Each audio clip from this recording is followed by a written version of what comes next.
할렐루야. 예, 반갑습니다. 디모데전서 3장 5절에 기록되어 있기를 사람이 자기 집을 다스리지 못하면 어찌 하나님의 교회를 돌아보리요 라고 기록되어 있습니다.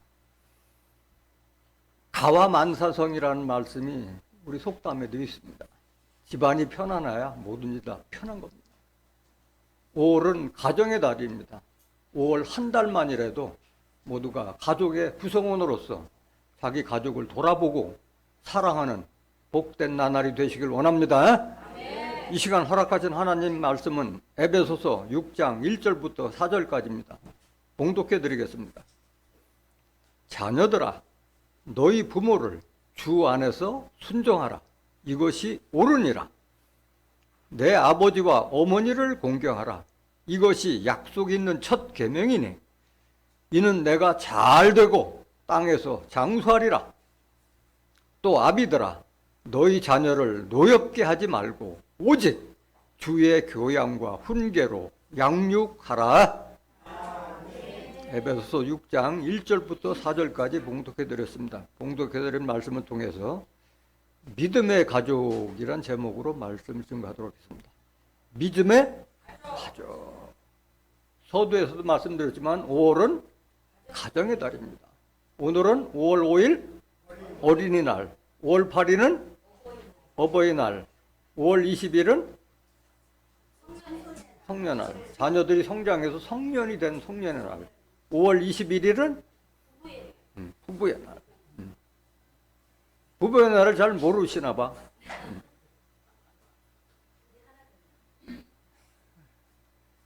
그래서 적어도 매일 가족을 사랑해야 되겠지만은 오늘 5월 한 달만이라도 정말 내가 가족을 잘 돌아보고 있는지, 가족 구성으로서 나는 도리와 책임을 다하고 있는지 한 번씩 기록된 성경 말씀을 통해서 자신을 돌아보고 가족을 돌아보는 그런 뜻깊은 날이 되길 원합니다.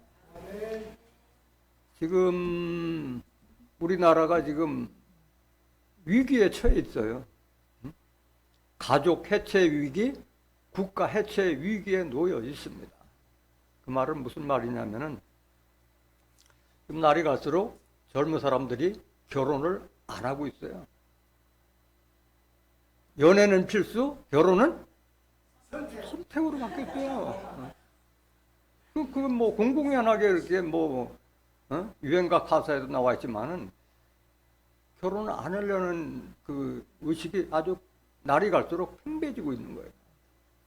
뭐 여러 가지가 이유도 있겠지만은 가장 큰 문제가 경제적으로 참 독립하기도 어려운 이런 시기, 경제가 굉장히 어려워지니까 또 자녀를 양육할 수 있는 능력이 안 되기 때문에 안 낳으려고 해요. 지금 우리나라 출산율이 1도 아니고 0.72%, 0.72%예요. 한 가정에 한 명도 안 낳는 거예요. 이대로 가다가는 국가가 소멸된다고 오늘 아침에 매날 그 7시 40분, 50분 정도 되면은 인간극장 그걸 보여주잖아요. 사람의 사는 걸.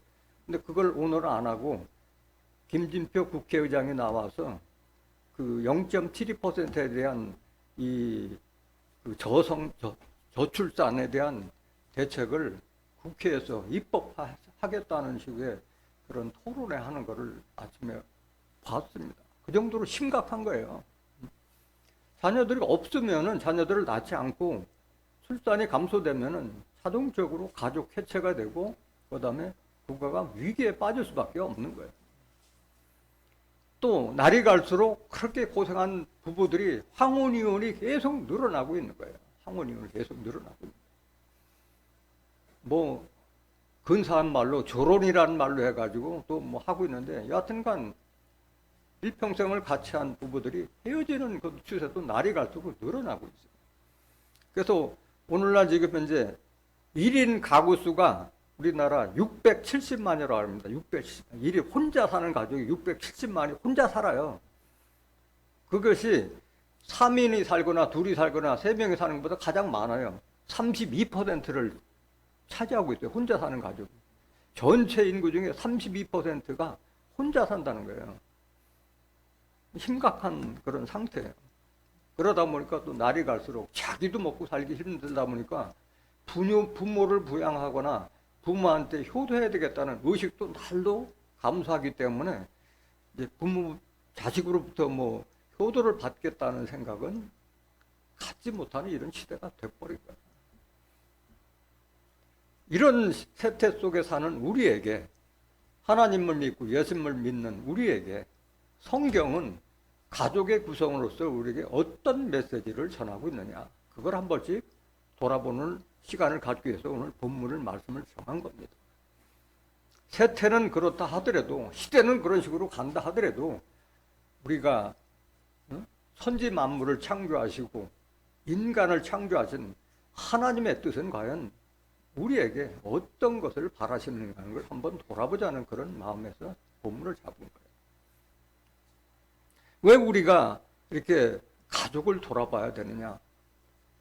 자기 가족, 자기 친족을 돌아보지 않는 자는 믿음을 배반한 자요, 불신자보다 더 악한 자로 했어요. 자기 가족을 돌아보지 않으면 아무리 하나님을 잘 믿는다 하더라도 악한 자고 믿는 자보다도 악한 자로 했어요. 디모데전서 5장 8절.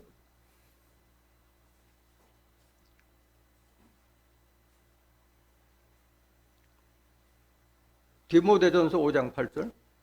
누구든지, 예외가 없어요. 누구든지 자기 친족, 특히 자기 가족을 돌아보지 아니하면 믿음을 배반한 자요, 불신자보다 더 악한 자이라. 불신자보다 더 악하다면은 그보다 더 저주받는 말이 없잖아요. 불신자만큼 못한다는 거예요. 하나님 믿으면서도. 그래서 미운하거나 자기 가족을 돌아봐야 할 줄로 믿습니다. 믿음을 가진 사람은 당연히 가족이 우선시해서 돌아보라는 거예요. 본문 말씀 보시겠습니다. 자녀들아, 너희 부모를 주 안에서 순종하라. 이것이 옳으니라.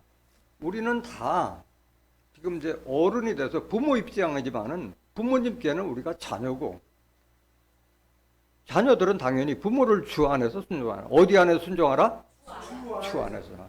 하나님의 말씀 안에서 순종하라. 이게 중요한 거예요. 무조건 순종이 아니라 주 안에 순종하는 말씀. 이것이 옳으니라 말씀합니다. 여기 보면은 지금 저희들이 이제 부모가 돼서 정말 우리의 부모는 대부분 돌아가신 분들이 많으신데, 육신의 부모는 안 계신다 하더라도 하나님은 우리의 부모님과 아버지와 같고 어머니와 같은 분이 하나님이에요. 난 육신의 부모가 없다 해서 이 말이 나한테 해당되지 않는다 생각하지 말고, 아니, 영적인 부모인 난 하나님에 대해서 어떤 마음을 가지고 있느냐를 한번 돌아보라는 거예요. 2절 보세요. 디모데 에베소서 6장 2절. 내 아버지와 어머니를 공경하라. 이것이 약속 있는 첫 계명이니 이는 네가 잘되고 땅에서 장수하리라. 부모님께 순종하고 부모님을 공경하는 것이 잘되는 길이요. 내가 잘되는 길이요. 그 다음에 장수의 길이요. 그것이 부모님의 효도하고 부모를 참 섬기고 공경하는 것이 내가 잘되는 길이고 내가 장수하는 길이라는 거예요. 누구 뜻이에요? 하나님 뜻이에요. 하나님께서 예수님을 통해서 또는 예수님의 제자를 통해서 우리에게 전하는 메시지인 거예요. 같은 말씀, 에베소서나 골로새서나 이거 다 사도 바울이 기록한 말씀이니까 골로새서 3장 20절 한번 보세요. 자녀들아, 모든 일에 부모에게 순종하라. 이는 주 안에서 기쁘게 하는 것이니라. 부모에게 순종하면 부모도 기뻐하고 하나님도, 예수님도 기뻐하는 일이에요. 부모에게 순종하는 거예요.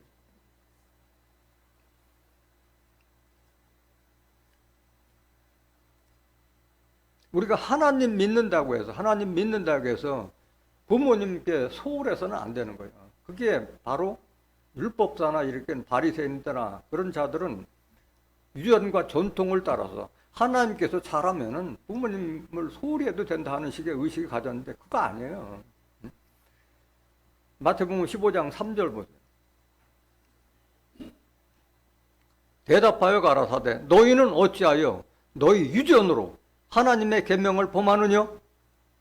하나님이 이르셨으되 내 부모를 공경하라 하시고 또 아비나 어미를 회방하는 자는 반드시 죽으리라 하셨거늘. 이게 율법이에요. 이거 아비나 어머니를 회방하는 자는 죽여버릴 정도로 율법은 무시무시한 그런 처벌을 권하고 있는 게 하나님께서.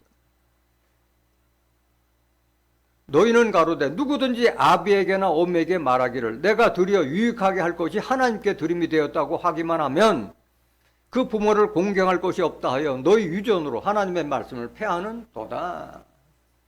하나님 섬기기 전에 누굴 먼저 섬기라? 하나님을 공경하고 섬기는 것이 우선이라. 이게 하나님의 뜻이라는 거예요. 하나님 핑계 대지 말라는 거예요. 하나님 핑계. 율법에 기록되어 있는 거예요. 율법에. 출애굽기 20장 12절 보세요. 내 부모를 공경하라. 그리하면 너희 하나님 나 여호와가 내게 준 땅에서 내 생명이 길리라. 부모님을 공경하면은 네가 네 생명이 길리라. 뭐 하겠다는 얘기야? 장수한다는 얘기야. 장수. 오래 산다. 제 수명을 다 누릴 수 있다. 누릴 수 있다. 그래서 육신적인 부모에게도 잘 해야 되지만은 육신적인 부모가 아닌 영적인 부모인 하나님께도 잘 하라는 말씀. 하나님의 말씀에 순종하고 하면은 잘 되고 또 장수의 길이라는 거예요. 잠언서 3장 1절 보세요. 내 아들아 나의 법을 잊어버리지 말고 내 마음으로 나의 명령을 지키라. 여기 나의 법, 나의 명령은 하나님의 말씀을 상징하고 있는 거예요. 하나님의 말씀을. 2절 보세요. 그리하면 그것이 너로 장수하여 많은 해를 누리게 하며 평강을 더하게 하리라. 장수뿐만 아니라 뭘 더한다? 평강. 마음의 평안과 신체의 강건함도 부모를 잘 경외하고 육신적이나 영적인 부모님을 다 섬기고 그 명령을 잘 따르고 순종했을 때 축복을 준다는 거예요. 장수의 축복과 평강의 축복을 주시겠다는 약속하신 거예요. 11절 보세요. 잠언서 3장 11절. 내 아들아 여호와의 징계를 경히 여기지 말라. 그 꾸지람을 싫어하지 말라. 그래서 우리 하나님을 믿는 자들은 다 자식과 같잖아요. 내 아들아 여호와의 징계를 경히 여기지 말라. 하나님 말씀이 다 훈계와 책망으로 기록되어 있잖아요. 그 꾸지람 싫어하지 말라. 하나님 말씀에 비춰보면 다 부족한 게 많잖아요. 근데 그것을 경히 소홀히 여기지 말고 그 책망의 말씀을 싫어하지 말라. 나를 돌아보라는 거야. 왜 그러냐? 훈계와 책망의 말씀은 아비가 자식을 사랑하듯이 하나님이 우리를 사랑하시기 때문에 이렇게 책망하시고 징계하시는 것이기 때문에 그런 거예요. 히브리서 12장 5절 보세요. 또 아들들에게 권하는 것 같이 너희에게 권면하신 말씀을 잊었도다. 일러스되 내 아들아 주의 징계하심을 경히 여기지 말며 그에게 꾸절함을 받을 때 낙심하지 말라. 아비가 아들들에게 권하는 것 같이 하나님이 우리를 아들같이 생각하고 훈계와 책망, 지기의 말씀을 주는데 낙심하지 말라. 부족하더라도 내가 부족하고 나서 돌이켜야지. 낙심하지 말라. 또는 원망하지 말라. 6절. 주께서 그 사랑하시는 자를 징계하시고 그의 받으시는 아들마다 채찍질 하심이니라 하였으니 사랑하는 자를 징계하고 사랑하는 아들마다 채찍질 하시는 거예요. 그러니까 하나님께서 사랑하시기 때문에 여러분들이 성경에 기록된 하나님의 말씀 비록 아프지만 잠언이라는 것은 우리를 찌를 짬이잖아요. 찌를 짬. 콕콕 찌르잖아요. 마음을 콕콕 찌르잖아요. 사랑하기 때문에 그런 말씀을 보여주고 알려주는 거예요. 그렇지 않으면 늘 무슨 평강이 없으면 복 받는 소리나 하다면 자기가 잘난 줄만 알고 착각하잖아요. 아프지만은 그 아픈 말씀을 들을 수 있는 것만 해도 감사해야 되는 거예요. 7절. 너희가 참음은, 이런 징계와 훈계의 말씀을 들을 때도 그걸 곱게 받아들이고 참음은 징계를 받기 위함이라. 하나님이 아들과 같이 너희를 대화해. 하나님은 우리를 아들과 같이 대화하시기 때문에 이런 아픈 말씀을 주시는 거예요. 어찌 아비가 징계하지 않는 아들이 있으리요. 아버지는 어머니와 달라서 자식이 말을 안 들으면은 고운 말만 하지 않잖아요. 회초리를 들어서라도 가르치려고 하는 자들이 아비잖아요. 8절 보세요. 징계는 다 받는 것이거늘 너희에게 없으면 사생자요 참 아들이 아니니라.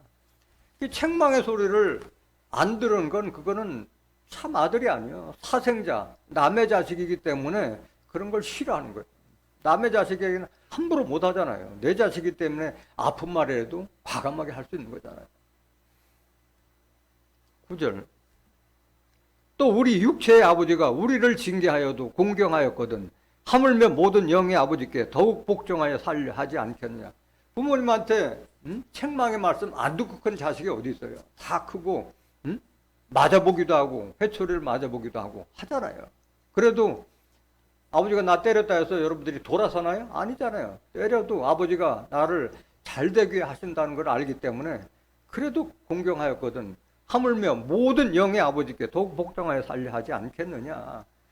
육신의 아버지보다는 하나님은 한 수 더 위에 계신 분 아니냐 있잖아요. 왜 그러냐? 예수님은 더 심한 말을 했어요. 땅에 있는 자를 아비라 칭하지 말라고 할 정도로 하나님을 공경하라고 말씀하신 거예요. 마태복음 23장 9절 보세요. 땅에 있는 자를 아비라 하지 말라. 너희 아버지는 하나이시니 곧 하늘에 계신 자시니라. 육신에 거해서 땅에 속해서 먹고 마시고 사고 팔고 하는 육신에 속해서 있는 자를 아비라 하지 말라고 이런 말까지 하셨어요. 예수님께서는. 진정으로 우리가 공경해야 될 분은 하나님이에요. 영적인 하나님이 이만큼 육신적인 아버지보다도 더 높이라고 예수님은 가르치고 계신 거예요. 히브리서 12장 10절 다시 보세요.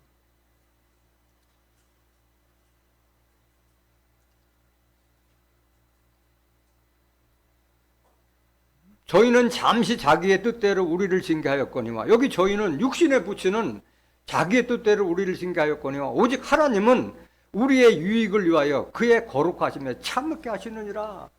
하나님께서 징계하시고 훈계의 책망의 말씀을 주시는 것은 하나님과 같이 우리가 거룩한 반열에 서기 위해서 이렇게 아픈 말씀을 주시는 거예요. 11절. 무릇 징계가 당시에는 즐거워 보이지 않고 슬퍼 보이나 후에 그로 말미암아 연달한 자에게는 의의 평강한 열매를 맺나니. 그래서 이렇게 책망의 말씀을 들을 때 물론 마음이 무겁죠. 무겁고 착잡하고 하지만은 즐겁지가 않지. 책망의 말씀을 듣는데 내 부족한 면을 하나님께서 콕콕 알려주시니까 얼마나 마음이 아파요. 그렇지만은 그 말씀을 통해서 내가 나를 돌이켜보고 내가 마음을 하나님과 같은 마음으로 이렇게 전체적으로 내 마음을 신성으로 확산시켜 갔을 때 그게 연달이잖아요. 마음을 연달하는 거예요. 단련이에요. 단련. 마음을 단련하는 거예요. 의의 평강한 열매를 맺나니, 의롭고 평강한 열매를 맺기 위해서 이렇게 하나님은 아픈 말씀이지만 우리에게 주시는 겁니다. 12절. 그러므로 이렇기 때문에 피곤한 손과 연약한 무릎을 일으켜 세우고 너희 발을 위하여 곧은 길을 만들어 저는 다리로 하여금 어그러지지 않고 고침을 받게 하라. 정로로 가기 위해서 이렇게 하나님께서 책망의 말씀을 주신다는 것을 깨닫고 말씀에 순종해야 할 줄로 믿습니다. 그걸 말하고 있는 거예요. 하나님께서 우리에게 말씀을 주신 건 우리에게 지혜를 주시는 거잖아요. 세상 사는 지혜다. 내가 얻는 지혜가 아니라 하나님의 지혜를 받아서 하나님을 믿는 다른 믿는 것 자체가 하나님의 지혜를 받는 거잖아요. 그 지혜 때문에 내가 장수하는 거예요. 장수하는 거예요. 하나님의 지혜대로. 잠언서 9장 10절 보세요. 여호와를 경외하는 것이 지혜의 근본이요 거룩하신 자를 아는 것이 명철이니라. 하나님 아는 것이 지혜의 근본이고 이게 명철이다. 총명하고 사리분별이 명확한 것이 바로 명철이에요. 이렇게 됐을 때에 장수하게 되는 거예요. 11절 보세요. 나 지혜로 말미암아 내 날이 많아질 것이요 내 생명의 해가 더하리라. 그러니까 지혜가 많으면은 어리석은 짓을 해서 자신을 넘어지게 하고 망가뜨리는 일에서 돌이킬 수 있잖아요. 그렇기 때문에 제명을, 제소한을 다 누리고 살 수 있다는 걸 말하고 있는 거예요. 잠언서 3장 13절 보세요. 지혜를 얻은 자와 명철을 얻은 자는 복이 있나니 하나님으로부터 지혜를 받고 명철을 얻는 자는 복이 있나니 이는 지혜를 얻는 것이 은을 얻는 것보다 낫고 그 이익이 정보보다 나음이니라. 하나님의 지혜를 받는 것이 은금보다 더 낫다. 15절. 지혜는 진주보다 귀하니 너의 사모하는 모든 것으로 이에 비교할 수 없도다. 모든 보화가 하나님의 말씀의 지혜만큼 못하다 이게요. 16절. 그 우편손에는 장수가 있고 그 좌편손에는 부귀가 있나니 하나님의 말씀의 지혜를 받는 것이 장수의 길이고 부귀를 얻는 길이요. 17절. 17절. 그 길은 즐거운 길이요 그 첩경은 다 평강이라. 이걸 깨달은 자는 하나님 말씀을 깨달아서 그 하나님의 지혜대로 했을 때 그걸 삶의 체험에서 느꼈을 때 즐거울 수밖에 없잖아요. 아, 하나님의 말씀대로 하니까 정말 잘 되는구나. 그런 걸 체감을 하면은 즐겁지 않을 수가 없잖아요. 그 첩경은 지름길을 말해요. 하나님께서는 지름길을 다 평강하게 만든다. 지름길을 알려주시더라도 다 평강의 길로 바꿔주시고 보호해주시겠다는 걸 말씀하고 계세요. 18절. 지혜는 그 얻은 자에게 생명나무라. 지혜를 가진 자는 복되도다. 지혜는 그 얻은 자에게 생명나무라. 생명나무는 모든 소원 성취를 이룬 거라고 했잖아요. 잠언서 13장 12절에. 모든 소원 성취를 이루는 것이 바로 생명나무예요. 남에게 생명까지 줄 수 있는, 영생의 양식을 줄 수 있는 복된 자가 되는 거예요. 하나님 말씀 경외했을 때. 진정으로 하나님을 경외했을 때 재물과 영광과 생명까지도 주시겠다고 약속하고 계시잖아요. 하나님께서.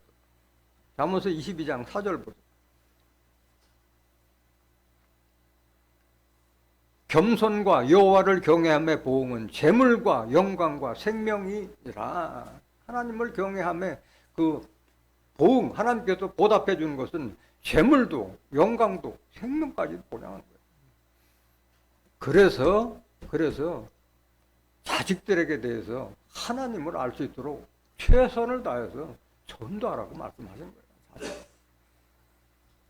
오늘날 그런데 많은 부모님들이 특별 과외를 시키거나 영재교육 같은 건 참석하지만은 자녀들을 우리를 인간을 창조하신 하나님 말씀으로 인도하는 데는 너무 소홀하잖아요. 그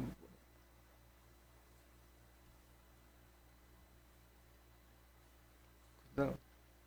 진정한 믿음의 부모라면은 잘 가족을 사랑하는 것이 바로 자식이 하나님을 경외할 수 있도록 인도해 주는 것이 가장 큰 부모의 큰 사명 중에 하나고, 또 그게 가장 큰 기쁨일 거예요. 자식들이 믿음의 자녀들이 됐을 때. 성경에서 부모님을 잘 순종하고 해서 잘된 사례되는 대표적인 한 사람을 꼽으라면 누가 있어요? 효의 상징, 성경 속에서 효의 상징이 누구예요? 룻이요. 성경에서 그 왜 썼겠어요? 부모님을 잘 섬기고 봉양함으로써 잘된 사례를 그 룻기서에서 잘 보여주고 있잖아요. 다 알겠지만 이걸 다 설명드릴 수는 없고 중요한 대목을 몇 구절만 룻기서를 통해서 부모님을 잘 공양했을 때 결국 내가 잘 된다는 사례를 우리가 본을 받아야 할 줄로 믿습니다. 룻기서 1장 1절 한번 보세요. 사사들의 치리하던 때에, 사사시대에 있던 얘기예요. 그 땅에 흉년이 드니라 유다 베들레헴의 한 사람이 그 아내와 두 아들을 데리고 모압 지방에 가서 우거하였는데, 흉년을 피해서 모압으로 간 거예요. 베들레헴에 있는 유다 사람이. 2절. 그 사람의 이름은 엘리멜렉이요, 그 아내의 이름은 나오미요, 그 두 아들의 이름은 말론과 기륜이니 유다 베들레헴 에브라 사람들이더라. 그들이 모압 지방에 들어가서 거기 유하더니 나오미의 남편 엘리멜렉이 죽고 나오미와 그 두 아들이 남았으며, 그들은 모압 여자 중에서 아내를 취하였는데 하나의 이름은 오르바요, 하나의 이름은 룻이더라. 그래서 그 남자 이름은 엘리멜렉이고 아내 이름은 나오미인데, 아들은, 큰 아들은 기륜, 작은 아들은 말론인데 다 죽었어요. 세 명이 다 죽었어요. 과부만 둘 남은 거예요. 시어미하고 며느리만 남은 거예요. 며느리 둘만 남은 거예요. 그 며느리의 이름은, 큰 며느리가 오르바, 작은 며느리는 룻이야, 룻. 그래서 거기서 모압 땅에서 10년 동안 거기서 살은 거예요. 거기 간 지 10년쯤에 5절. 말론과 기륜 두 사람이 다 죽고 그 여인은 두 아들과 남편의 뒤에 남았더라. 그러다 보니까 무슨 소망이 있겠어요? 그래서 나오미가, 나는 이제 내 고향 유다 땅으로 돌아갈 테니 너희들은 모압 사람이니까 모압에 남아 있거라. 나만 혼자 가겠다 했는데,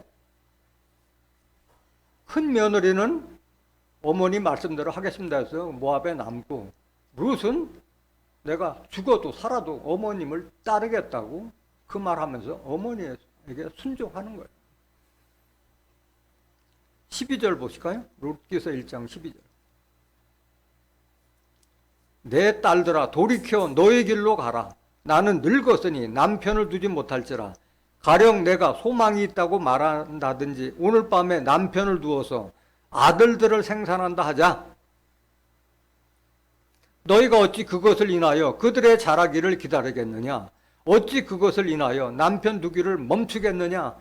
내 딸들아 그렇지 아니하니라. 여호와의 손이 나를 치셨으므로 나는 너희로 인하여 더욱 마음이 아프도다. 이 나오미의 솔직한 마음이에요. 원래 이스라엘에서는 큰 아들 죽으면 또 작은 아들이 형수와 함께 갈 수 있는 거잖아요. 그게 율법이에요. 유대인은 그게 율법이 돼 있는 거예요. 그래서 나오미가 다시 새로운 남편을 맞아서 자식을 낳는다 하더라도 너희들이 나이가 있는데 그가 성장할 때까지 어떻게 기다리겠느냐. 그러니까 너희들은 모압 땅에 남으라. 나만 가겠다 하는데, 하나님께서 나를 쳤다. 남편도 죽고 자식 다 죽게 했으니까 내가 벌 받은 자다 이렇게 생각하시는 거예요. 내 마음이 너무 아프다 해서 남으라고 했는데 뭐라고 했느냐. 계속 보세요. 14절. 그들이 소리를 높여 다시 울더니 오르바는 그 시모에게 입맞추되 룻은 그를 붙쫓았더라. 이 말이 뭐예요? 오르바는 시어머니 말대로 그대로 모압에 남았는데 룻은 붙쫓았더라.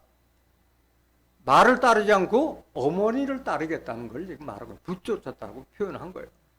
15절. 나오미가 또 가로되 보라 네 동서는 그 백성과 그 신에게로 돌아가나니 너도 동서를 따라 돌아가라. 룻이 가로되 나로 어머니를 떠나며 어머니를 따르지 말고 돌아가라. 강권하지 마옵소서. 이게 룻의 마음이에요. 룻의 마음. 자기 마음에서 하는 말을 그대로 한 거예요. 어머니께서 가시는 곳에 나도 가고 어머니께서 유숙하시는 곳에서 나도 유숙하겠나이다. 어머니의 백성이 나의 백성이 되고 어머니의 하나님이 나의 하나님이 되시리니. 이게 효부 룻의 솔직한 마음이에요. 17절. 어머니께서 죽으시는 곳에도 나도 죽어 거기 장사될 것이라. 만일 내가 죽는 일 외에 어머니와 떠나면 여호와께서 내게 벌을 내리시고 더 내리시기를 원하나이다. 내가 어머니를 떠난다면 내가 어머니보다 더 큰 벌을 달게 받겠다는 이런 각오를 하고 어머니를 따르겠다는 말을 하고 있는 거예요. 18절. 나오미가 루세 자기와 함께 가기로 굳게 결심함을 보고 그에게 말하기를 그치니라. 루세 말이 변함이 없는 걸 보고 그 마음을 알고 사실 시어머니 감동되잖아요. 며느리가 아무것도 보잘것없는 나를 따르겠다고 하니까 가상하잖아요. 그 말이. 그러니까 시어머니가 그 며느리에 대해서 어떻게 해서 보답해 주겠다는 그런 마음이 없었겠어요? 그래서 결국은 나오미와 룻은 그 베들레헴 땅으로 돌아옵니다. 돌아오는데 뭐 가산이 있어 뭐가 있어요.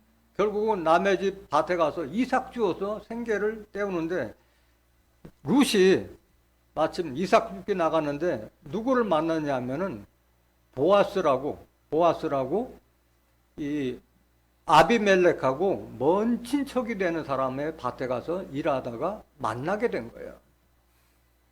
그런데 그 아비멜렉이 그 룻에게 많은 호의를 베풀어줘요. 이삭도 일부러 떨구게 해주고 많이 주워갖게끔 해주고. 왜 그랬느냐? 벌써 아비멜렉은 이 소문을 통해서 룻이 어떤 자라는 것을 알고 있었기 때문에 그에게 그 친절을 베푼 거예요. 그거를 나오미가 다 듣고 그 사람은 우리를 기업을 물을 사람이다.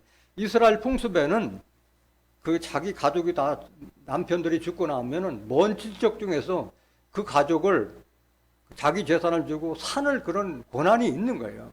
그래서 그것도 가까운 친척 우선순위로 되는데 결국은 아비멜렉도 보아스도 룻과 룻의 가족을 돈을 주고 살 수 있는 그런 권한이 있는 사람 중에 한 사람이었던 거예요. 그 말씀 한번 좀 보이겠네요. 룻기서 2장 8절 한번 보세요. 보아스가 룻에게 이르되 내 딸아 들으라. 이삭을 주우러 다른 밭으로 가지 말며 여기서 떠나지 말고 나의 소녀들과 함께 있으라. 그들의 베는 밭을 보고 그들을 따르라. 내가 그 소년들에게 명하여 너를 건드리지 말라 하였느니라. 목이 마르거든. 그래서 가서 소년들의 길어온 것을 마실지니라. 룻이 땅에 엎드려 절하며 그에게 이르되 나는 이방 여인이거늘 당신이 어찌하여 내게 은혜를 베푸시며 나를 돌아보시나이까? 룻은 그렇잖아요. 의아하잖아요. 나는 모압 여잔데 생전 보지도 못한 보아스가 자기에게 친절을 베푸니까 지금 이 말을 하고 있는 거예요. 근데 보아스가 뭐라고 대답하느냐? 11절 보세요. 보아스가 그에게 대답하여 가로되 네 남편이 죽은 후로 네가 시모에게 행한 모든 것과 내 부모와 고국을 떠나 전에 알지 못하던 백성에게로 온 일이 내게 분명히 들렸느니라. 이걸 알고 있었던 거예요, 보아스가. 남편 죽었는데 시어머니한테 네가 행한 허행을 했다는 거 하고 그 다음에 고국을 떠나서 이곳까지 온 것을 분명히 내가 알고 있다. 그래서 친절을 베풀고 있던 거예요. 12절. 여호와께서 내 행한 일을 보응하시기를 원하며 이스라엘의 하나님 여호와께서 그 날개 아래 보호를 받으러 온 내게 온전한 상 주시기를 원하노라. 내가 너한테 베푼 것뿐만 아니라 하나님이 너한테 복 주기를 원하는 것을 지금 보아스가 말하고 있는 거예요. 이렇게 인간에게 감동을 준 사람은 하늘도 감동한다는 거예요. 13절. 룻이 가로되 내 주여 내가 당신께 은혜 입기를 원하나이다. 나는 당신의 시녀의 하나와 같지 못하오나 당신이 이 시녀를 위로하시고 마음을 기쁘게 하는 말씀을 하셨나이다. 그래서 이런 얘기를 다 돌아와서 시어머니한테 다 말씀드려요. 룻은 보아스라는 분을 만나서 이렇게 친절을 베풀고 이렇게 했다. 그러니까 시어머니가 또 며느리한테 룻에게 내가 시키는 대로 해라. 그래서 목욕 재개하고 그 이튿날은 보아스가 자는 그 잠자리에 가서 이불치 들고 거기 있으라. 그런 것까지 다 가르쳐 줘요. 그래 그대로 해서 여차저차 해서 결국은 보아스가 그걸 아내로 맞아들이기를 생각하는데 자기보다 우선권이 있는 남자가 있어요. 친족이, 더 가까운 친족이. 그렇기 때문에 거기에 있는 장로들을 모두 모아가지고 증인이 되게 해서 그 사람이 이 나오미와 룻을 자기 재산을 주고 살 것 같으면 내가 포기하고 그렇지 않으면 내가 거두겠다 해서 결국 그 사람이 자기 재산이 아까워서 사지 않고 해서 아비멜렉이 나이는 많았지만은 아비멜렉이 룻을 자기 아내로 삼은 거예요. 결국은 그렇게 아내를 삼아서 누구를 낳았느냐? 이세의 아버지 오벳을 낳은 거예요. 이세는 다윗의 아버지고 다윗의 아버지는 바로 오벳이에요. 그래서 이 룻은 그 예수님의 족보 중에 여자 이름이 5명이 나오잖아요. 그 중에 한 사람이에요. 5명. 다말, 그 다음에 기생 라합, 룻, 그 다음에 우리아의 아내 bat세바, 그 다음에 마리아. 이 5명 중에 한 명이 바로 예수님의 족보에 오른 유일한 5명의 여자 중에 한 사람이 된 거예요. 룻기서 3장 1절 한번 보세요.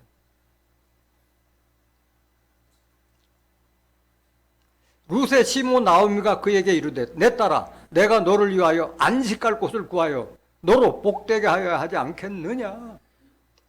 그러니까 며느리가 효행을 보이니까 시어머니가 어떻게 해서라도 도우려고 하는 거예요. 2절 보세요. 네가 함께하던 시녀들을 둔 보아스는 우리의 친족이 아니냐. 그가 오늘 밤에 타작마당에서 보리를 까불리라. 그런즉 너는 목욕하고 기름을 바르고 의복을 입고 타작마당에 내려가서 그 사람이 먹고 마시기를 다 하기까지는 그에게 보이지 말고 그가 누울 때 너는 그 눕는 곳을 알았다가 들어가서 그 발치 이불을 들고 거기 누우라. 그가 너의 할 일을 내게 구하리라. 룻이 시모에게 이르되 어머니의 말씀대로 내가 다 행하리이다 하니라. 그가 타작마당으로 내려가서 시모의 명대로 다 하니라. 보아스가 먹고 마시고 마음이 즐거워서 가서 노적가리어 곁에 눕는지라. 룻이 가만히 가서 그 발치 이불을 들고 거기 누웠더라. 밤중에 그 사람이 놀라 몸을 돌이켜 본즉 한 여인이 자기 발치에 누웠는지라. 가로되 네가 누구뇨? 대답하되 나는 당신의 시녀 룻이오니 당신의 옷자락으로 시녀를 덮으소서. 당신은 우리의 기업을 물을 자가 되미니이다. 가로되 내 딸아 여호와께서 내게 복 주시기를 원하노라. 내가 빈부를 물러나고 연소한 자를 쫓지 아니하였으니 너의 베푼 인애가 처음보다 나중에 더하도다. 보아스가 이걸 가상하게 여긴 거예요. 너는 젊은 여자인데 그 사람이 상대방이 부하거나 가난한 거를 따지지도 않고 그 다음에 젊은 남자를 쫓지 않고 나를 택해서 이렇게 했다는 것을 가상하게 여긴 거예요. 너의 베푼 인애가 처음보다 나중에 더하다. 처음에 네 소문을 듣고 알았을 때도 너도 대단하다고 생각했는데 너 하는 행위를 보니까 더 대단하다. 감동을 받은 거예요. 보아스가. 11절 보세요. 내 딸아 두려워 말라. 내가 네 말대로 내게 다 행하리라. 네가 현숙한 여자인 줄 나의 성읍 백성이다 아니라. 보아스뿐만 아니라 그 유다 땅에는 베들레헴 땅에 있는 사람들이 다 룻이 현숙한 여자라는 걸 다 알고 있다 이거야. 현숙하다는 것은 어질고 착하고 지혜롭다는 말이잖아요. 깨끗하다는 여자잖아요. 맑을 쑥잖아요. 맑은. 룻기서 4장 13절. 그래서 결국은 아내가 된 거예요. 보아스의 아내가 된 거예요. 이에 보아스가 룻을 취하여 아내를 삼고 그와 동침하였더니 여호와께서 그로 잉태케 하심으로 그가 아들을 낳은지라. 여인들이 나오미에게 이르되 찬송할지로다. 여호와께서 오늘날 내게 기업 물을 자가 없게 아니하셨도다. 이 아이의 이름이 이스라엘 중에 유명하게 되기를 원하노라. 이 동네 여인들이 다 룻을 이렇게 칭송하고 하나님 복받기를 다 원했던 거예요. 15절.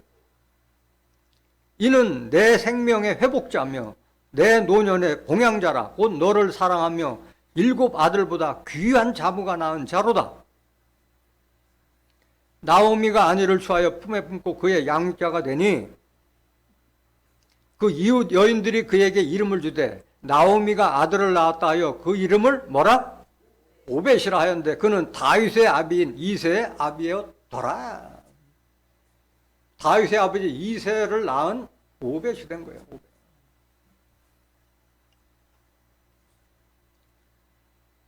그래서 이 마태복음 1장 1절 한번 보세요.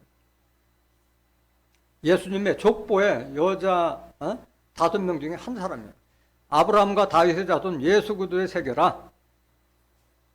아브라함이 이삭을 낳고 이삭은 야곱을 낳고 야곱은 유다와 그의 형제를 낳고 유다는 다말에게서, 이 다말이 바로 유다의 며느리였잖아요. 베레스와 세레를 낳고 베레스는 헤스론을 낳고 헤스론은 람을 낳고 람은 아미나답을 낳고 아미나답은 나손을 낳고 나손은 살몬을 낳고 살몬은 라합에게서 보아스를 낳고 보아스는, 여기 보아스가 나오잖아요. 보아스는 루색에서 뭘 낳고? 오벳을 낳고 오벳은 이새를 낳고. 그래서 예수님의 족보에 들어간 거예요.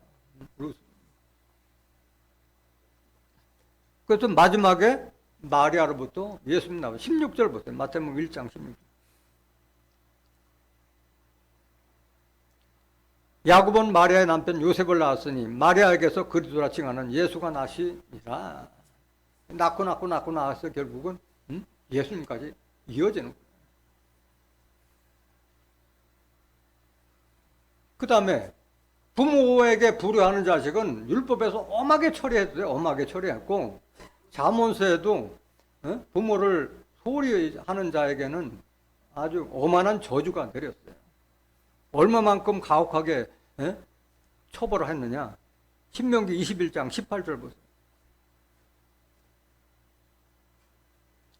사람에게 완악하고 패역한 아들이 있어 그 아비의 말이나 그 어미의 말을 순종치 아니하고 부모가 징책하여도 듣지 아니하거든 그 부모가 그를 잡아가지고 성문에 이르러 그 성읍 장로들에게 나아가서 그 성읍 장로들에게 말하기를 우리의 이 자식은 완악하고 패역하여 우리 말을 순종치 아니하고 방탕하며 술에 잠긴 자라 하거든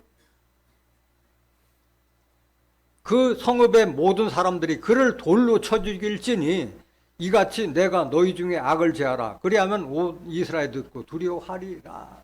복을 사분하게 부모에게 고래한 자를 돌로 쳐 죽이는 그런 엄청난 벌을 내린 것이 바로 율법이에요. 율법. 잠언서 30장 17절 보세요. 아비를 조롱하며 어미 순종하기를 싫어하는 자의 눈은 골짜기에 까마귀에게 쪼이고 독수리 새끼에게 먹히리라. 뭐 죽어서 까마귀에게 쪼이고 독수리 새끼에게 먹는 이 말을 말하는 게 아니라 잘 된다는 거예요? 못 된다는 거예요? 못 된다는 거예요. 짐승밥이 될 사람으로 바뀐다는 거예요. 짐승밥.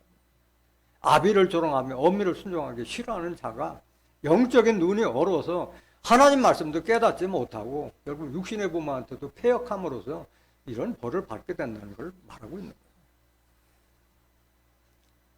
그래서 부모의 가장 큰 도리는 자식을 어떻게 해서라도 하나님을 믿게 해주는 것이 가장 큰 부모의 역할이라고 생각해요.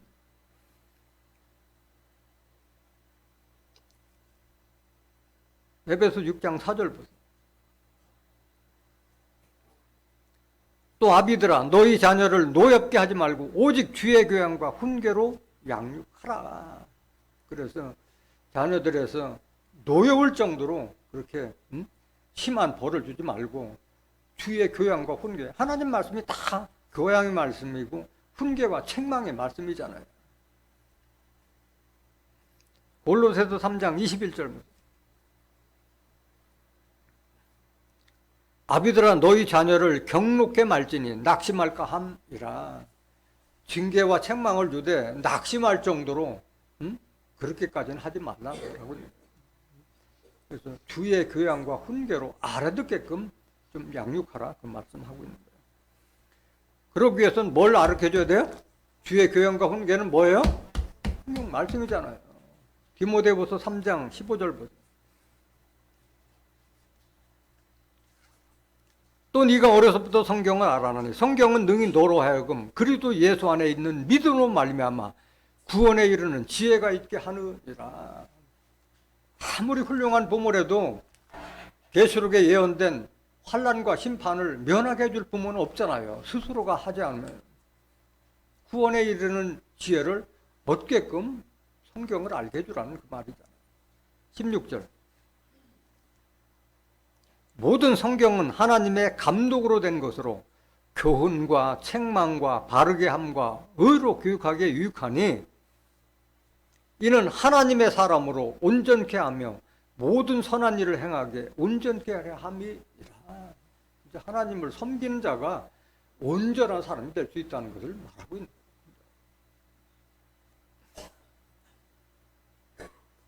잠언서 1장 1절 한번 보세요.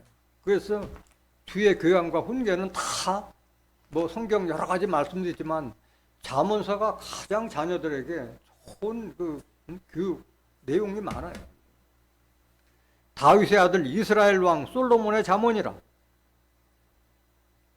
이는 지혜와 훈계를 알게 하며 명철의 말씀을 깨닫게 하며, 이 잠언 속에 이게 다 들어있는 거예요. 하나님의 지혜와 훈계를 알게 하고, 총명하고 사리분별에 명확한 사람의 도리를 할 수 있는 것이 바로 잠언서에 많이 담겨 있다는 거예요. 3절. 지혜롭게, 의롭게, 공평하게, 정직하게 행할 일에 대해 훈계를 받게 하며 어리석은 자로 슬기롭게 하며 젊은 자에게 지식과 근신함을 주기 위한 것이니 지혜 있는 자는 듣고 학식이 더할 것이요 명철한 자는 모략을 얻을 것이라. 하나님의 뜻과 섭리까지도 다 깨닫는 거예요. 모략을 얻는 거예요. 자기 모략이 아니잖아요. 하나님의 모략. 6절.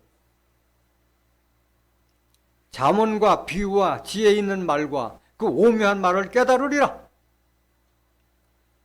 여호와를 경외하는 것이 지식의 근본이오늘 미련한 자는 지혜와 훈계를 멸시하느니라. 하나님 말씀을 알려주고 믿게끔 하더라도 그걸 멸시하는 자는 미련한 자라는 게 미련한 자. 잠언서 2장 한번 더 보세요. 잠언서 2장 1절. 내 아들아, 네가 만일 나의 말을 받으며 나의 계명을 내게 간직하며 내 귀를 지혜에 기울이며 내 마음을 명철에 두며 지식을 불러 구하며 명철을 얻으려고 소리를 높이며 은을 구하는 것 같이 그것을 구하며 감추인 보배를 찾는 것 같이 그것을 찾으면 여호와 경외하기를 깨달으며 하나님을 알게 되리니 대저 여호와는 지혜를 주시며 지식과 명철을 그 입에서 내심이며 지혜, 지식, 명철을 다 하나님께서 주시겠다는 거예요. 7절. 그는 정직한 자를 위하여 완전한 지혜를 예비하시며 행실이 온전한 자에게 방패가 되시나니. 이런 약속을 하고 계시잖아요. 약속. 8절. 대저 그는 공평의 길을 보호하시며 그 성도들의 길을 보존하려 하심이니라. 공평, 정의, 길을 다 지켜주시겠다는 말씀이에요. 9절. 그런즉 내가 공의와 공평과 정직 곧 모든 선한 길을 깨달을 것이라. 곧 지혜가 내 마음에 들어가며 지식이 내 영혼에 즐겁게 될 것이요. 하나님의 말씀을 깨달으면 깨달을수록 지식도 늘어나면서 마음이 즐겁다. 이게 마음이 즐겁다. 11절.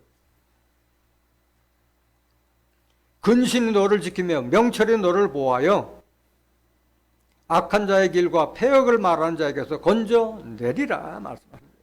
그래서 자식들에게는 반드시 하나님을 경외하는 것을 좀 가르치라 말씀하고 계십니다. 회초를 들어서라도 가르치라고 말씀하십니다. 잠언서 13장 24절.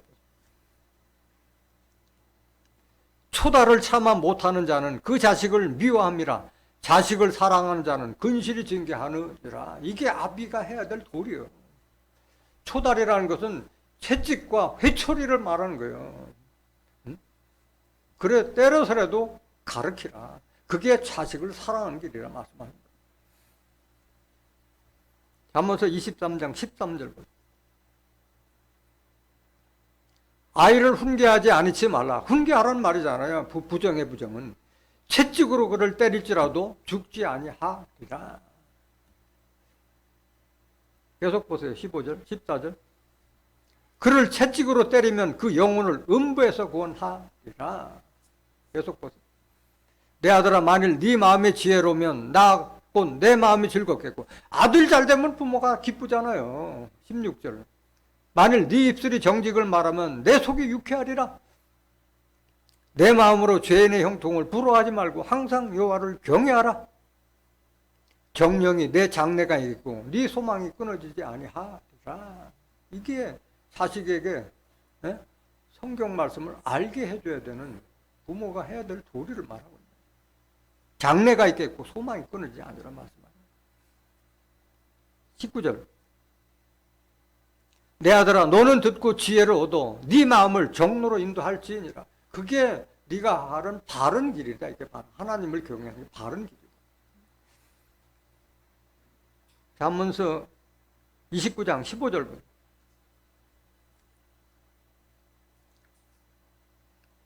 채찍과 꾸지람이 지혜를 주거늘 임의로 하게 버려두면 그 자식은 어미를 욕되게 하니라. 이렇게 제대로 가르치지 않으면 자식이 바로 부모를 욕되게 하는 거예요. 17절. 잠언서 29장 17절. 내 자식을 징계하라. 그리하면 그가 너를 평안하게 하겠고 또 내 마음에 기쁨을 주리라. 그래서 여러분들은 모든 수단과 방법을 다 동원해서라도 자식들이 여호와의 말씀을 경외함으로써 하늘의 지혜와 하늘의 능력을 받는 그런 자식들이 되도록 최선을 다해야 할 줄로 믿습니다. 그 다음에 부모 자식을 떠나서 형제 자매 간에서도 성경은 뭐라고 가르치고 있느냐. 마태복음 5장 22절. 나는 너에게 이르노니 형제에게 노하는 자마다 심판을 받게 되고 형제를 대하여 라가라 하는 자는 공회에 잡히게 되고 미련한 놈이라 하는 자는 지옥불에 들어가게 되리라. 라가라는 말은 미련한 놈이라고 욕하는 것은 지옥불에 들어갈 저주를 예수님께서 하신 말씀이 제 말이 아니라 예수님께서 이렇게 심한 말씀까지도 하신 거예요. 육신적인 형제나 영적인 형제에게 잘하라고 말씀하신 거예요. 23절.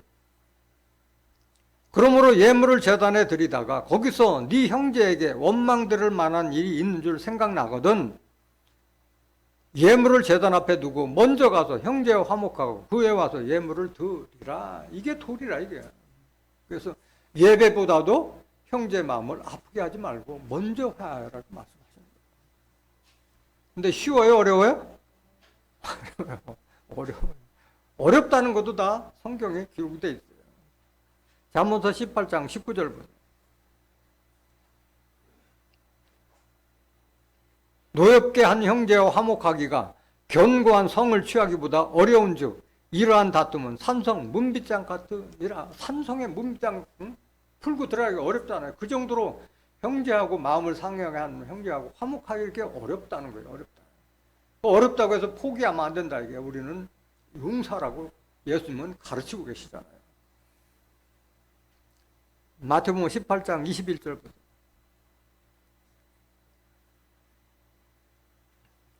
그때 베드로가 나와 가로되 주여 형제가 내게 죄를 범하면 몇 번이나 용서하여 주리이까? 7번까지 하오리까?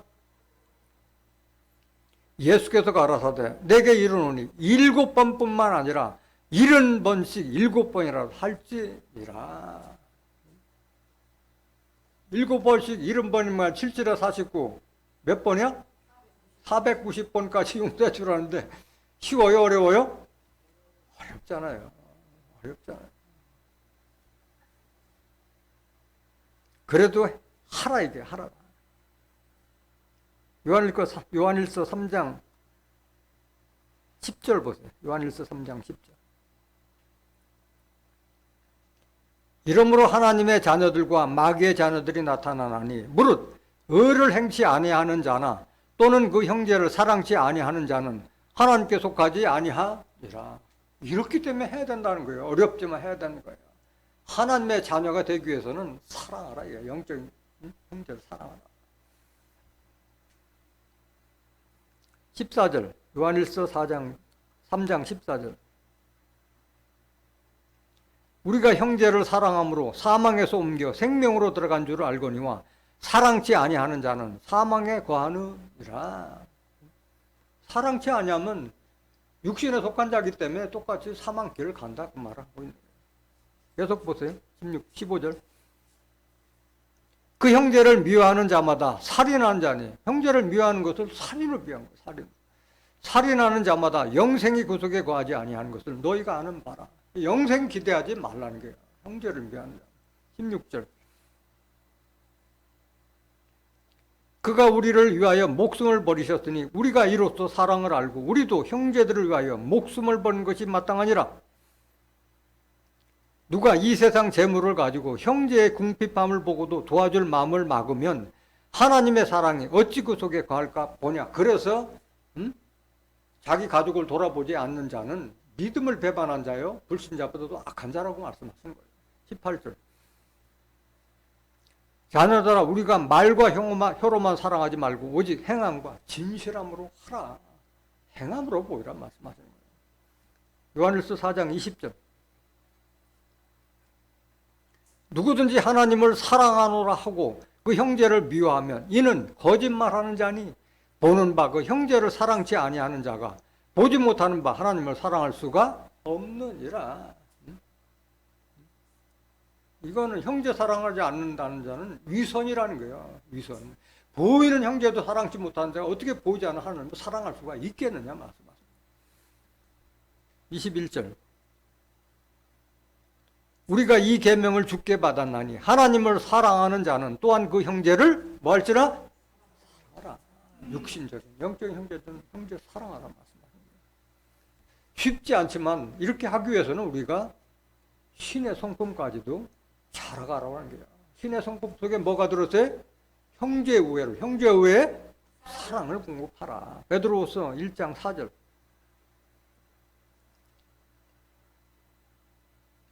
이로써 그 보배롭고 지극히 큰 약속을 우리에게 주사 이 약속으로 말미암아 너희로 정욕을 인하여 세상에서 썩어질 것을 피하여 신의 성품에 참여하는 자가 되게 하려 하셨으니 인성을 넘어서 예수님과 같은 신의 성품까지 거듭나라고 하는 걸 지금 말하고 있는 거예요. 5절 이러므로 너희가 더욱 힘써 너희 믿음의 덕을, 덕의 지식을, 지식의 절제를, 절제의 인내를, 인내의 경건을, 경건의 형제의 우애를, 형제의 우애에 뭘 공급하라? 사랑을, 형제의 우애에 사랑을 공급하라. 이렇게 됐을 때 하나님의 나라를 넉넉하게 드릴 것을 약속하셨잖아요. 그래서 지금 부모, 자식, 형제 그 가운데 누가 있어요? 부부가 있는 게요. 가장 가족의 중심은 부부잖아요. 부부. 성경은 우리 부부에게 어떤 메시지를 전하고자 하시느냐. 골로새서 3장 18절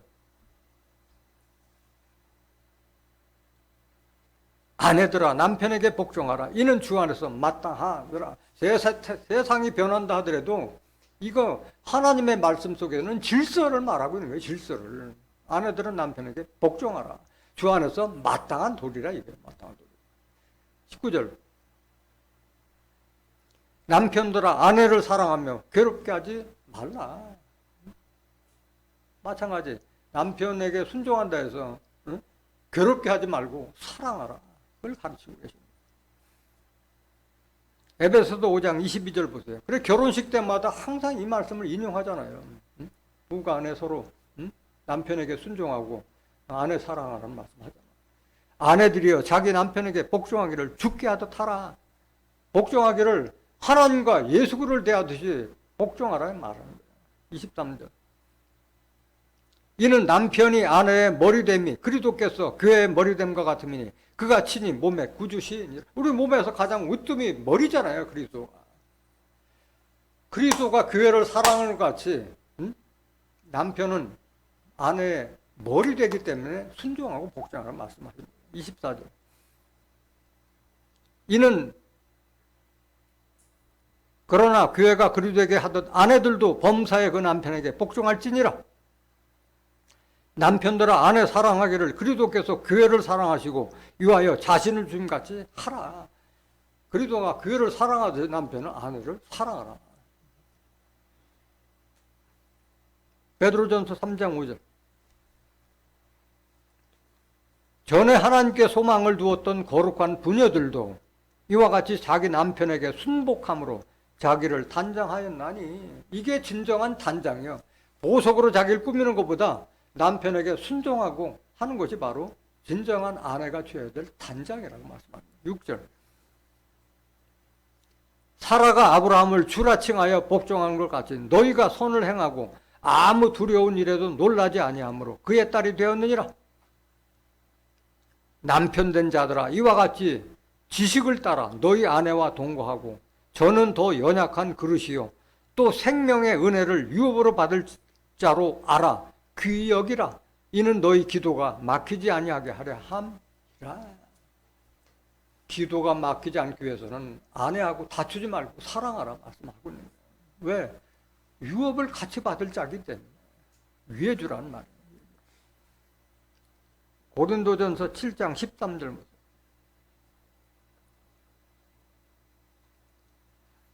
어떤 여자에게 믿지 않은 남편이 있어 아내와 함께 살기를 좋아하거든 그 남편을 버리지 말라. 믿지 아니하는 남편이 아내로 인하여 거룩하게 되고 믿지 아니하는 아내가 남편으로 인하여 거룩하게 되나니 그렇지 아니하면 너희 자녀도 깨끗이 못하니라. 그러나 이제 거룩하니라. 혹 믿지 아니하는 자가 갈리거든 갈리게 하라. 형제나 자매나 이런 일에 구속받을 것이 없느니라. 그러나 하나님은 화평 중에서 너희를 부르셨느니라. 믿지 않은 자가 갈리게 하는데 하나님은 화평 중에서 부르기 때문에 가급적이면 헤어지지 말라는 것을 지금 강조하고 있는 거예요. 16절. 아내 된 자여 네가 남편을 구원하는지 어찌 알 수 있으며 남편 된 자여 네가 네 아내를 구원하는지 어찌 알 수 있으리요. 그래서 아내 때문에 또는 남편 때문에 찰될 수가 있기 때문에 서로 아끼고 사랑하는 말씀을 지금 사도 바울이 고린도 교인들에게 하는 말씀입니다. 자, 이렇게 가족 구성끼리 서로가 해야 될 도리와 책임에 대해서 다 알아봤습니다. 가장 중요한 것은 진정한 믿음의 가족이라면은 모든 재산보다도 가장 으뜸이 뭐예요? 하나님을 경외하는 그런 사랑이 있어야 되고, 진정한 믿음의 가족이라면 화목이 있어야 돼요. 화목이. 뭘 먹고 사는 것보다 제일 중요한 것은 사랑과 화목입니다. 화목. 잠언서 15장 16절 한번 보세요. 가산이 적어도 여호와를 경외하는 것이 크게 부하고 번뇌하는 것보다 나으니라. 이걸 우리가 명심해야 된다는 거예요. 재물의 욕심보다도 하나님을 경외하는 것이 많은 부를 쌓아놓고 번뇌하고 고민하고 또 형제 다툼하게 하는 것보다도 하나님을 경외하는 길이 가장 우선을 말하고 있는 거예요. 17절. 여간 채소를 먹으며 서로 사랑하는 것이 살찐 소를 먹으며 서로 미워하는 것보다 나으니라. 이게 진짜 믿음의 가정이에요. 비록 먹는 것은 육선을 못 먹는다 하더라도 채소를 먹더라도 사랑하는 것이 바로 살찐 소를 먹으며 서로 미워하는 것보다 낫다고 말씀하시는 거예요. 이게 믿음의 가정이 이런 삶이 돼야 된다는 걸 말씀하고 있는 거예요. 마지막 구절 잠언서 17장 1절 보세요. 마른 떡 한 조각만 있고도 화목하는 것이 육선이 집에 가득하고 다투는 것보다 나으니라. 마른 떡 한 조각만 있어도 서로 화목하는 것이 고기와 생선이 집에 가득하고 서로 다투고 치고받고 싸움질하는 것보다 낫다. 이게 믿음의 가정이 보여야 될 본이라고 말씀하시는 거예요. 오늘 사도 바울이 말한 가족 구성으로서 부모가 자식에게, 자식이 부모에게, 또 형제 자매 간에, 부부 간에 해야 될 도리와 책임을 깨달은 여러분들은 모든 가족 식구 모두가 하나님을 경외하고 사랑 안에 서로 화목하는 복된 가정들이 되시기를 예수 그리스도 이름으로 간절히 축원합니다. 말씀하시겠습니다.